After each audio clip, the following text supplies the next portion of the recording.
Welcome to Mee TV news. నేను మీ Mounika. Mee TV news తరపున క్రైస్తవులందరికీ Christmas పండుగ శుభాకాంక్షలు. యేసుక్రీస్తు పుట్టిన రోజునే ప్రపంచ వ్యాప్తంగా క్రిస్మస్ పండుగను జరుపుకుంటారు. క్రైస్తవులు క్రిస్మస్ పండుగను ఎంతో పవిత్రంగా భావిస్తారు. జీసస్ జన్మించి నేటికి 2000 ఏళ్లు దాటిన కరుణామయుడుగాను దయామయుడుగాను క్రైస్తవులతో ఆరాధనలు అందుకుంటున్నాడు. 2000 ఏళ్ల కిందట రోమ్ సామ్రాజ్యాన్ని పాలించేటప్పుడు రాజ్యంలో ఎంతమంది జనాభా ఉన్నారో లెక్కించాడు. సులభంగా ఈ లెక్కలు స్వీకరించడానికి వీలుగా ప్రజలందరూ ఎవరి స్వగ్రామాలకు వాళ్ళు డిసెంబర్ 25లోగా చేరుకోవాలని ఆజ్ఞాపించాడు. అదే సమయంలో రోమన్ సామ్రాజ్యంలో నజరెత్తు పట్టణంలో ఉండే మేరీతో జోసెఫ్లకు పెళ్లి కుదిరింది. ఒక రోజు మేరీకి గాబ్రియల్ అనే దేవదూత కలలో కనపడి, ఓ మేరీ, నువ్వు దైవానుగ్రహం పొందావు, కన్యగానే గర్భం దాల్చి ఒక కుమారుడికి జన్మనిస్తావు అని అన్నారు. అంతేకాదు, పుట్టే బిడ్డకు యేసు అని పేరు పెట్టాలని అన్నారు. అతడు దేవుని కుమారుడు అని తెలియజేసింది. యేసు అంటే రక్షకుడు అని అర్థం. దేవదూత చెప్పిన విధంగానే మేరీ గర్భం దాల్చింది. ఈ విషయం తెలుసుకున్న జోసెఫ్ ఆమెను వివాహం చేసుకోరాదని నిర్ణయించుకున్నాడు. అయితే ఒక రోజు రాత్రి కలలో అతనికి దేవదూత కనపడి, మేరీని నువ్వు విడిచిపెట్టొద్దు, ఆమె భగవంతుని వరంతో గర్భవతి అయ్యింది అని అన్నారు. కాబట్టి ఆమెకు పుట్టి కొడుకు దేవుని కుమారుడు, తనను నమ్మిన ప్రజలందరినీ వాళ్ళ పాపాల నుండి రక్షిస్తాడు అని పలికింది. జోసెఫ్ దైవజ్ఞను అనుసరించి మేరీని ప్రేమతో ఆదరించాడు.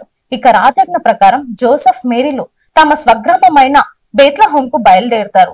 అక్కడకు ఉండడానికి వసతి దొరకలేదు. చివరగా ఒక సత్రం యజమాని తన పశువుల పాకలో వారికి ఆశ్రయం కల్పించాడు. అక్కడే మేరీ యేసుకు జన్మనిచ్చింది. ఆ రాత్రి ఆ ఊరికి పక్క పొలాల్లో కొంతమంది తమ గొర్రెల మందలకు కాపల కాస్తున్నారు. అదే సమయంలో ఆకాశం నుంచి ఒక దేవదూత వారి ముందుకు దిగివచ్చారు. ఆ దూత చుట్టూ వెలుగులు ప్రసరించడంతో గొర్రెల కాపర్లు భయపడతారు. మీరు భయపడకండి, ఒక సంతోషకరమైన శుభవార్తను తెలియజేయడానికి ఇక్కడికి వచ్చాను అని అన్నారు. ఈ రోజు పశువుల పాకలో లోక రక్షకుడు పుట్టాడు, ఆయనని మీ అందరికి ప్రభువు అని అన్నారు.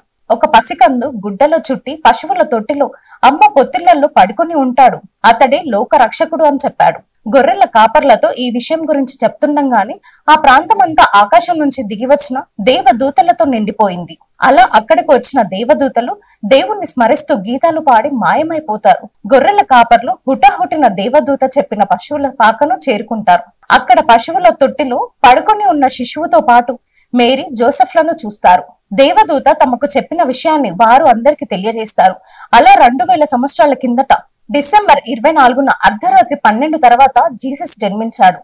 అంటే డిసెంబర్ 25న జన్మించడంతో ఆ రోజుని క్రిస్మస్ పండుగను జరుపుకుంటారు. క్రిస్మస్ కు చాలా రోజుల ముందే పండగ సందడి మొదలవుతుంది.